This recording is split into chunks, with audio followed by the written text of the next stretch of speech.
महायुतीकडून खरं तर आघाडी बनवत आहे.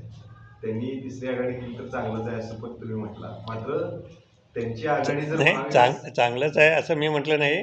म्हणजे त्यांच्या त्यांचा उद्देश काय आहे त्यांचा विचार ते अजून माझ्यापुढे आलेलं नाही आहे. जर त्यांना महाविकास आघाडीमध्ये ती तिसरी आघाडी म्हणून जर एकत्र आले तर पुढं काय तुम्ही प्रयत्न त्यांच्यासाठी करता? तो विषय नंतर बघूया ना कसा हाताळायचा.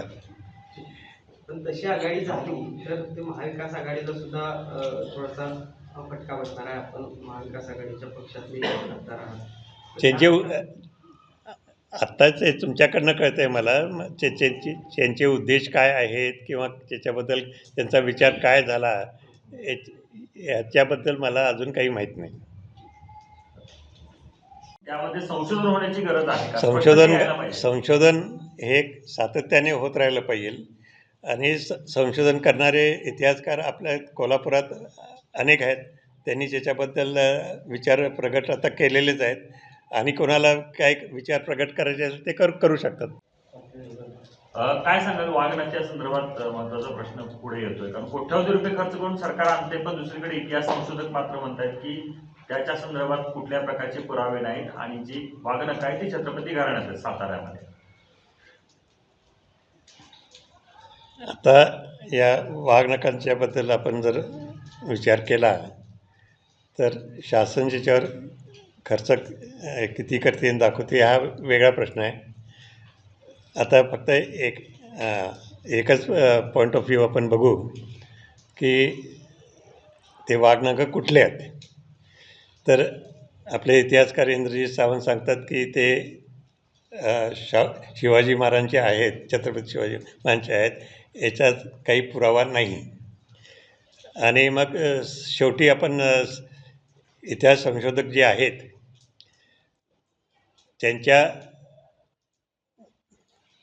ते बरोबर आहेत का नाही हे मग पाहायला पाहिजे. पण तसं संशोधन केलं पाहिजे. पण त्यांनी आता संशोधन करूनच ठरवलं आहे की हे जे वाघनख जे त्यांना त्यावेळेस मिळाले की त्या तत्कालीन रेसिडेंट किंवा कोणीतरी होतं तिथं साताऱ्याचं, त्यांनी ताब्यात घेतले होते आणि इकडं त्याला दिले आणि ज्याच्या नातवानी का पंतवानी इथं आता आणून दिलेले आहेत असं सांगितलं जातं आहे. पण वाघनख तसं जर पाहिलं तर ते फार दुर्मिळ आहेत असं नाही आहे. काही ठिकाणी आहेतच. आपल्या संग्रहालयात सुद्धा वाघनखे आहेत कोल्हापूरला. तर शिवाजी महाराजांचेच वाघनखे कोणचे आणि त्या अफजल खानालाचा वध करताना ते कोणचे वापरले हे सांगणं कठीण आहे. त्याच्यावर संशोधन व्हायला पाहिजे. सरकार कुठेतरी एक पुरावा दाखवते, म्हणते की आमच्याकडे पुरावा आहे. याच्या संदर्भात इतिहास संसदेचे दिवस कसे वाटले? संसदेमध्ये अधिवेशनामध्ये सहभागी बऱ्याच वर्ष इच्छा होती तुमची पूर्ण झाली? नाही, इच्छा होती असं नाही. एक दोनदा प्रयत्न केलेला होता, तेव्हा तो यशस्वी झाला नाही. राहिलं काही कारणास्तव मागे. अधिवेशनामध्ये आपण सहभागी झाला? हां, अधिवेशनात सहभागी होतं म्हणजे पूर्ण सगळे सेशन्समध्ये हजर होतोच तिथं. पडेल असा दावा केला आहे, त्याकडे कसं बघताय? कोणी केला दावा? लालू प्रसाद यादव. त्याच्याबद्दल मी काय सांगू शकणार. विरोधी पक्षांकडून दावा केला जातो की केंद्रातलं जे आता सरकार आलेलं आहे भाजपचं 100 सरकार नाही, त्यामुळे ते त्याचं 6 महिन्यात किंवा वर्षभरात ज्यांनी पाठिंबा दिलेला आहे भाजपची सगळी कार्यपद्धती पाहता ज्यांनी पाठिंबा दिला ते पाठिंबा काढून वर्ष 6 महिन्यातच तो काढून घेतील. नाही, तेच पुढं काय घडामोडी होतील त्याच्यावर ते अवलंबून आहे. आणखीन शासन मला वाटतं प्रयत्न करेल की ते असं होऊ नये. तर एवढं सहजासहजी कुठलीच गोष्ट घडणार नाही.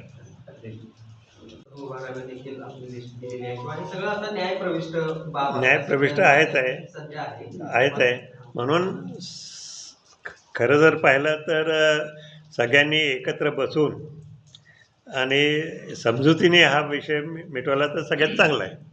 पण एका बाजूला सगळा आता न्यायप्रविष्ट बाब असताना दुसऱ्या बाजूला गेल्या नाही, न्यायप्रविष्ट बाब जरी असली तरी एकत्र बसून हा विषय सोडता येत नाही असं नाही आहे. खरं तर तुम्ही यासाठी काही पुढाकार घेणार आहात का? कारण तुम्ही जर यामध्ये घेतला तर त्यामध्ये थोडीशी आता तर फक्त तुम्हीच माझ्या पुढे आलाय हा विषय घेऊन, तर बघूया. माझ्याकडे विषय यायला पाहिजे ना. मला सांगायचं म्हणजे कारण असं आहे की 2 दिवसांपूर्वी हिंदुत्ववादी संघटनेच्या कार्यकर्त्यांनी मोठ्या प्रमाणामध्ये विशाळगडाच्या पायथ्याला महाआरती केली. मोठ्या प्रमाणात लोक आले. 14 तारखेला सुद्धा मोठ्या प्रमाणात तिथं 13 तारखेला लोक जमत आहेत. तर एक तेढ निर्माण होऊ नये किंवा या सगळ्याच्या पार्श्वभूमीवर कायदा सुव्यवस्थेचा नाही, प्रश्न सुद्धा ते निर्माण होऊ शकतो. निर्माण होऊ नये हा तर सगळ्यांचा उद्देश आहेच आहे. आणि जसं मी म्हटलं ते आरोग्य हे मुख्य आहे. त्या दृष्टिकोनातून प्रशासनाला काय करता येईल ते त्यांनी केलं पाहिजे. सगळं स्वच्छता राखली पाहिजे आणि एकंदरीतच सगळं वातावरण चांगलं राहिलं पाहिजे. अतिक्रमण करावं अशी प्रकारची भूमिका होती. कोर्टामध्ये गेलेले ती लोक असं असताना हिंदुत्वाची संघटना किंवा आता संभाजीराजे सुद्धा आक्रमक झालेले आहेत. 13 तारखेला विशाळगडाकडे कूच करायचा अशा प्रकारची घोषणा दिलेली आहे. होय, पण मी जे ऐकतोय ते म्हणजे मुख्यतः तिथं विषय आहे तो आरोग्याचा. आरोग्याच्या दृष्टिकोनातून आणि स्वच्छतेच्या दृष्टिकोनातून जे काय केलं पाहिजे ते तर केलंच पाहिजे. आणि अतिक्रमण हा असा विषय असतो आहे की कोणाला एका घटकाला तो लागू नाही आहे, सगळ्यांनाच लागू आहे. तर अतिक्रमण हा वेगळा विषय आहे आणि आरोग्य हा वेगळा विषय आहे. महत्त्वाचं काय ते आपण ठरवलं पाहिजे आणि योग्य ते केलं पाहिजे. सर्वांचीच भावना अशी आहे की तिथलं अतिक्रमण जे आहे ते हटलं पाहिजे. अनेकांच्या भावना जोडलेल्या आहेत. शिवप्रेमी देखील सातत्याने त्याबद्दल प्रश्न नाही, अतिक्रमण जर असेल तर ते शासनाने किंवा जे काय तिथला जिल्हा परिषद किंवा शासन जे काय असेल ते योग्य ते त्या दृष्टिकोनातून निर्णय घेईल. भारत मात्र आहे कसं बघता तुम्ही याकडे? तर महाविकास आघाडी आहे, त्यानंतर दुसरी आघाडी असताना तिसरी आघाडी केली जाते. मला त्याच्याबद्दल सध्या तूर तरी काही माहीत नाही. राज्यातले छोटे छोटे घटक पक्ष जे आहेत यांना मोठे पक्ष स्थान देत नाही, म्हणून छोटे पक्ष एकत्र यावेत अशा पद्धतीचे घडामोडी सध्या राज्यात नाही, तर 2 मुख्य आघाड्या आणि आहेतच. एक आपली महाविकास आणि युती. आणखीन जास्तीत जास्त प्रश्न त्या दोघांमध्ये सुटण्याची शक्यता आहे. आणि तिसऱ्या आघाडीचाही जर झालीच तशी काही त्याचा उपयोग कदाचित होईल. पण महाविकास आघाडी असू दे किंवा महायुती असू दे यांच्याशी जोडले गेलेले जे घटक पक्ष आहेत ते त्या आघाडीबद्दल नाराजी व्यक्त करत आहेत आणि या सगळ्यांना जोडण्याचा प्रयत्न आता संभाजीराजेंच्या माध्यमातून होतोय किंवा संभाजीराजे त्यामध्ये पुढाकार घेत आहेत. यशस्वी होईल असं वाटते का? हा ज्या पद्धतीनं महायुती आणि महाविकास आघाडीमध्ये आता सध्या चुरस सुरू आहे त्या सगळ्या या वातावरणामध्ये तो आता भविष्याचा प्रश्न आहे. आपल्याला माहीतच आहे की मी भविष्य काही सांगू शकत नाही. विशाळगडाचा एक प्रश्न जिल्हा पप्पू म्हणून त्यांचे जरा पुढे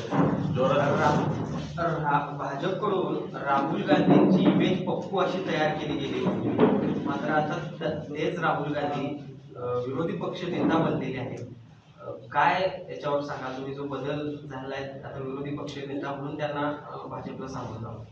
पूर्वी जी त्यांची इमेज जी केली होती त्याच्यात निश्चितच मॅच्युरिटी आली आहे. आणि एक म्हणूनच सगळ्या पक्षांनी मिळून त्यांना विरोधी पक्षनेता केलेला आहे. राहुल गांधींनी जी काही भारत जोडो यात्रा केली त्याचा हा परिणाम म्हणायचा की ज्या पद्धतीने त्याचा काही ना काही अंशी परिणाम होतोच ना. जसा म्हणजे त्या पायी आपण जेव्हा फिरतो सगळीकडं तेव्हा लोकांशी संपर्क वाढतोय, जनतेशी संपर्क वाढतोय. तर जनतेचं संबंधी काय प्रश्न आहेत वगैरे हे जवळून आणि प्रत्यक्ष त्यांना अनुभव येतो आहे. राज्यामध्ये बऱ्याच वेगळा आहे आणि त्यातनं लक्षात येतं आहे की तिथं संसदेत एकापेक्षा एक मंडळी असतात, सगळे हुशार असतात. आपल्याला वाटतं तसे साधे नाही आहेत, चांगले आहेत सगळे, अभ्यासू सुद्धा आहेत अनेक. काँग्रेसच्या वरिष्ठ नेत्यांची भेट सोनिया गांधी असतील भेट घेतली काय होती? हा ते मागे झाली होती भेट, आता अलीकडे नाही झाली, मागे झाली होती. म्हणजे पहिल्या ट्रिपमध्ये जेव्हा मी गेलो होतो तेव्हाच झाली होती भेट.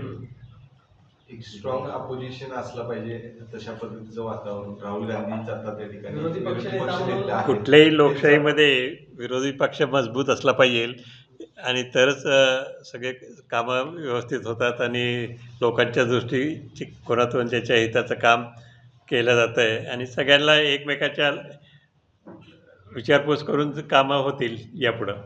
तर राहुल गांधींना याआधी भाजप एबीपी माझा, उघडा डोळे बघा नीट.